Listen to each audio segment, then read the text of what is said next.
A new hotfix for Frontiers of Pandora titled Update 3.1 just dropped, addressing a lot of the issues Update 3 didn't do, which it promised it was going to do according to its patch notes. Avatar Theory here, hope you're doing well and having a fantastic day. And as I said, hotfix 3.1 just dropped, and of course the most important thing is the size of this patch, which is quite sizable for a hotfix in my opinion. On PS5 it is 1.7 gigabytes, on Xbox Series X and S it is 2.7 gigabytes, and on PC it'll be 2.37 gigabytes. Now I've already spoken in length about Update 3, and one thing that I remember saying in my video was about audio logs playing while walking around in the world and that you no longer have to pause the game. That was one of the patch notes, and I remember after the update was released I immediately tested it and it didn't work. The game still had to be paused and you still had to pause to listen to the audio log. Well, now according to this new patch notes for title Update 3.1,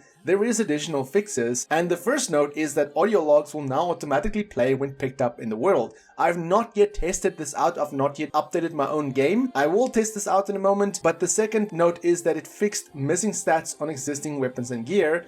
It also fixed a crash occurring when interacting with the vendor, and it also fixed hair clipping issues. Now that is the only notes for title update 3.1, it doesn't state anything else, but as I said, it is quite a large update for a hotfix. Usually hotfixes are much smaller, and I was wondering why they initially dropped such a big update, that being update 3 on a Friday, because usually, at least from what I can recall, when developers does a huge update for a game, they will do it earlier in the week so that if something bad occurs after the update was rolled out, they can still fix it before the weekend. So essentially they dropped this the weekend, the Friday, and then it was weekend, so you know, nobody's really at the office. So there were still a lot of people saying that many of the patch notes was not working for the game. In fact, people said that other things were now broken. So there is still a lot of problems with this game, but I am happy that Ubisoft is now jumping quickly into fixing this by doing hot fixes, and I do hope that they continue to improve this game. I do believe that in a year from now, this game might play very different from what it does now, but if Ubisoft just continues to build and work on this game, then who knows, maybe down the line we might see a sequel. Ubisoft is actually in fact having a sale right now, in case you've not yet purchased Avatar Frontiers of Pandora, where if you purchase 2 games, you get 40% off in your cart. So if you want to purchase Frontiers of Pandora and make it cheaper,